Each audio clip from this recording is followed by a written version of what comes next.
الحمدللہ والصلاة والسلام علی رسول اللہ الکریم اما بعد فاعوذ باللہ من الشیطان الرجیم بسم اللہ الرحمن الرحیم۔ محترم ناظرین اکرام، آن لائن طبی کورس کے سلسلے میں ہمارا سلسلہ چل رہا ہے جگر اور اس سے ریلیٹو امراض کا۔ تو آج کا ہمارا جو ٹاپک ہے وہ ہے لیور کینسر، ایک خوف کی علامت۔ یہ لیور کینسر کیا ہوتا ہے، کیوں ہوتا ہے، کیا یہ قابل علاج بھی ہے یا نہیں ہے؟ تو آج انشاءاللہ اس پہ ہم تفصیل سے بیان کریں گے۔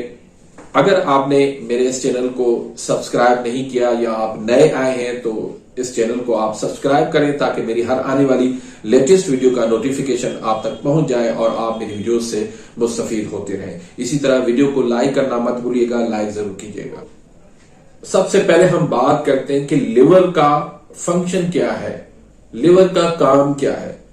تو ناظرین، لیور کا جو جنرلی جو کام ہے، ویسے تو اس کے بہت زیادہ فنکشن ہے، بہت زیادہ کام ہے، لیکن جو جنرلی کام ہے وہ یہ کہ خون کو فلٹر کر کے مختلف اعضاء تک پہنچانا، یہ جگر کا کام ہوتا ہے۔ اب جو خون کو فلٹر کر کے جو جگر آگے گزارتا ہے تو اس میں جو زہریلے مادے ہوتے ہیں تو وہ مادے جگر کو آہستہ آہستہ اس کو ڈیمیج کر رہے ہوتے ہیں۔ اب اگر جگر کا دوسرا فنکشن جو ہم نے پہلے پڑھے تھے کہ لیور کے دو فنکشن ہیں، ایک غدود جاذبہ اور دوسرا غدود ناقلہ۔ غدود جاذبہ تو ایکٹیو ہوگا لیکن جو زہریلے مادے وہاں پر رک جاتے ہیں، اگر غدود ناقلہ ایکٹیو نہیں ہوگا تو وہ کیا کرے گا کہ آہستہ آہستہ وہ جگر کو ڈیمیج کرنا شروع کر دیں۔ تو یہاں سے جو ہے وہ جگر کی خرابی شروع ہوتی ہے۔ اب لیور کینسر کیسے ہوتا ہے؟ دیکھیں، ہمارا جو جسم ہے وہ پورا سیل سے بنا ہوا ہے۔ روزانہ نئے سیلز بنتے ہیں اور پرانے سیل جو ہے وہ ٹوٹ پھوٹ کا شکار ہو کے وہ ہمارے جسم سے، باڈی سے خارج ہو جاتے ہیں۔ لیکن جب لیور کمزور ہو جاتا ہے، لیور آہستہ آہستہ جب ڈیمیج ہو جاتا ہے تو کیا ہوتا ہے کہ وہ سیلز جو ہے وہ لیور کے کنٹرول سے باہر ہو جاتے ہیں، وہ آٹو ہو جاتے ہیں، وہ کسی کے ماتحت نہیں ہوتے۔ جب وہ اپنی من مانی کرنا شروع کر دیں وہ سیلز، تو ان کو کہتے ہیں کہ کینسر ہو گیا۔ اب کینسر کے مختلف اسٹیج بن جاتے ہیں۔ مثلا ایک تو یہ ہے کہ لیور تک اگر کینسر محدود ہے اس کو ہم کہیں گے پرائمری کینسر، اور اگر یہ لیور سے باہر نکل چکا ہے، اس کے ارد گرد جو اعضاء ہیں ان کو بھی یہ ڈیمیج کر رہا ہے، تو ہم کہیں گے کہ یہ لیور کینسر جو ہے وہ سیکنڈ اسٹیج پہ آ جائے گا۔ اور اسی طرح پھر تھرڈ اسٹیج یہ ہوتا ہے کہ اس سے آگے وہ پھیل جاتا ہے کینسر، اور آہستہ آہستہ وہ جب وہ پوری باڈی میں کینسر پھیل جاتا ہے تو اس کو ہم کہتے ہیں کہ یہ کینسر اب فورتھ اسٹیج میں چلا گیا۔ تو اس کی ابتدا کہاں سے ہوتی ہے؟ لیور خراب ہونے سے۔ جو میں نے آپ کو پچھلی ویڈیوز کے اندر بتایا تھا کہ شروع میں لیور جو ہے وہ فیٹی ہوتا ہے۔ جب لیور فیٹی بنتا ہے تو وہاں سے جگر جو ہے وہ آہستہ آہستہ خراب ہونا شروع ہو جائے۔ یہ کوئی ایک دن دو دن کا کام نہیں ہوتا، یہ سالوں سال لگ جاتے ہیں جگر کو خراب ہونے میں۔ اگر صحیح طرح سے اس کا درست طریقے سے علاج کیا جائے تو میں کہتا ہوں کہ کینسر تک کی نوبت نہیں آئے گی، اس کا آسانی سے علاج ہو جاتا ہے۔ لیکن چونکہ ہمارے ہاں یہ ہوتا ہے کہ لوگ زیادہ تر ایلوپیتھی کی طرف جاتے ہیں، تو ایلوپیتھی کے اندر ہر مرض کا وہاں پہ کنٹرول کیا جاتا ہے پراپر طریقے سے، اصل کاز کا، اس کو جڑ سے ختم کرنے کا کوئی ان کے پاس علاج نہیں ہے۔ تو اس وجہ سے وہ لیور جو ہے جو ایک مرتبہ خراب ہو جاتا ہے پھر آہستہ آہستہ وہ مزید خرابی کی طرف بڑھتا جاتا ہے. پہلے فیٹی لیور ہوتا ہے، پھر ہیپاٹائٹس ہوتا ہے، پھر سیروسس ہوتا ہے، پھر جوائنٹس ہوتا ہے، پھر جو ہے کینسر کی طرف وہ نکل جاتا ہے. اب یہاں پر سوال ہوتا ہے کہ کیا کینسر کا علاج موجود ہے؟ جی ناظرین، بالکل علاج موجود ہے، لیکن افسوس کی بات یہ کہ ہمارے پاس جو مریض آتا ہے وہ زیادہ تر ایسے مریض آتے ہیں جو 4th اسٹیج کے ہوتے ہیں، جن کو کینسر جو ہے وہ پوری باڈی میں پھیل چکا ہوتا ہے، جن کو ڈاکٹر نے جواب دے چکے ہوتے ہیں کہ اب آپ نہیں بچ سکتے، اب آپ کا ہمارے پاس علاج نہیں ہے. پھر وہ ہمارے پاس آتے ہیں اور ہمیں کہتے ہیں کہ حکیم صاحب ہمیں گارنٹی دو کہ آپ علاج ہمارا کر لیں گے.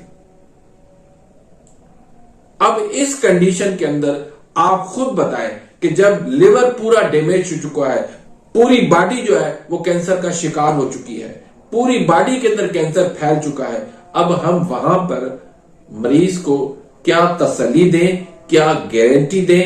اور پھر یہاں بھی علاج ہو سکتا ہے، 4th اسٹیج تک بھی یقین کریں کہ علاج ہو سکتا ہے، لیکن اگر مریض وہ صبر کرنے والا ہو، اگر مریض کے اندر حوصلہ ہو، اگر مریض کے جو سنبھالنے والے ہیں، پیرنٹس ہیں، ان کے اندر حوصلہ ہو، وہ ان کو یقین ہو، تو واقعتاً اس کا علاج ہو جائے گا. چونکہ وہ حوصلہ ہار چکے ہوتے ہیں، لاکھوں روپے وہ خرچ کر کے، اب ڈاکٹر نے اس کو جواب دے دیا ہوتا ہے تو ان کو یقین نہیں ہوتا، جس کی وجہ سے پھر بہت کم جو ہے وہ علاج کامیاب ہو پاتا ہے. میں کہتا ہوں کہ کینسر حقیقت میں کوئی مرض نہیں ہے، کوئی بھی مرض نہیں ہے، یہ صرف ہمارے معالج کا ایک امتحان ہے کہ اس کو کیسے اس کو علاج کرتا ہے. اس کا علاج بالکل ہو جائے گا، اس کا علاج ممکن ہے، لیکن بالکل وہ لاسٹ اسٹیج تک نہ آئے، لاسٹ اسٹیج تک آ کے وہ ہم سے گارنٹی نہ مانگے. ہاں، ہم اس کے لیے اب کوشش کر سکتے ہیں. باقی علاج بالکل موجود ہے، دنیا کی کوئی ایسی بیماری نہیں ہے جس کا علاج نہ ہو. ہر بیماری کا، دنیا کی ہر بیماری کا علاج ہے. اللہ کے نبی صلی اللہ علیہ وسلم کی حدیث ہے کہ اللہ نے کوئی ایسی بیماری پیدا کی ہی نہیں جس کا علاج نہ ہو. ہر بیماری کا اللہ نے علاج پیدا کیا ہے. تو لیور کینسر کے لیے آپ نے جو علاج کرنا ہے، یہ زیادہ تر عضلاتی اعصابی اور عضلاتی غدی تحریک ہوتی ہے. تو اس کے لیے آپ نے غذا جو ہے وہ 5 نمبر کی غدی اعصابی غذائیں آپ نے استعمال کرنی ہے. اس میں اسپیشلی طور پر اونٹنی کا دودھ جو ہے وہ مریض کو لازمی پلانا ہے. سونف، ادرک کا کاوا جو ہے وہ آپ نے پلانا ہے. آپ نے کدو، توری، گاجر، مولی، پیٹھا، یہ کالی مرچ میں بنا کے اس میں چھوٹا گوشت جو ہے بکرے کا وہ اس میں تھوڑا سا ملا کے بالکل نرم کر کے وہ آپ مریض کو دے سکتے ہیں.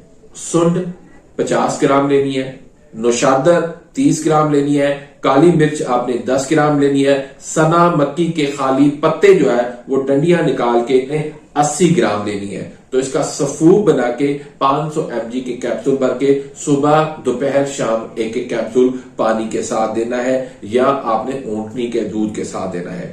دوسرا نسخہ، اس میں نوشادر، کلمی شورا اور ریون خطائی، یہ تینوں چیزیں ہم وزن ملا کے آپ نے 500 mg کے کیپسول بھر کے صبح، دوپہر، شام ایک ایک کیپسول دینا ہے، پانی کے ساتھ یا اونٹنی کے دودھ کے ساتھ.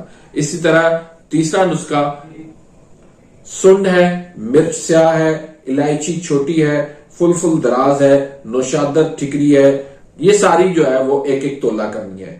اور پودینہ اس میں 2 تولہ شامل کرنا ہے، گندک آملہ سار اس میں 4 تولہ شامل کرنا ہے، ریون خطائی اس میں 4 تولہ شامل کرنے ہیں، سونف 4 تولہ، میٹھا سوڈا اس میں 4 تولہ ملا کے سفو بنا کے 500 mg کے کیپسول بھر لیں، صبح، دوپہر، شام ایک ایک کیپسول دینا ہے. اور اس کے ساتھ 5 تریاک کا نسخہ، اس میں شیر مدار یعنی عق کا دودھ جو ہے وہ آپ نے 2 تولہ لینا ہے، اور سہاگا وہ آپ نے 7 تولہ لینا ہے، زنجبیل یعنی سنڈ وہ آپ نے 5 تولہ لینی ہے، اور پیپلا مول یہ آپ نے 3 تولہ لینا ہے. تو شیر مدار کے علاوہ باقی جو چیزیں ہیں ان کو آپ نے اچھی طرح صفو بنا لینا ہے. اس کے بعد آپ نے شیر مدار ڈال کے 3 گھنٹے تک ان کو آپ نے مکس کر کے آپ نے اس کو کھال کرنا ہے. اور اس کی بھی آپ نے نخودی گولی بنا لینی ہے یا 500 mg کے کیپسول بن کے صبح دوپہر شام استعمال کروائیں. اللہ کے فضل کرم سے اللہ پاک انشاءاللہ شفا دینے والا ہے. تو اسی کے ساتھ ہی میں اجازت چاہتا ہوں. ملتے ہیں انشاءاللہ نیکسٹ ویڈیو میں. تب تک کے لیے اجازت. اللہ حافظ.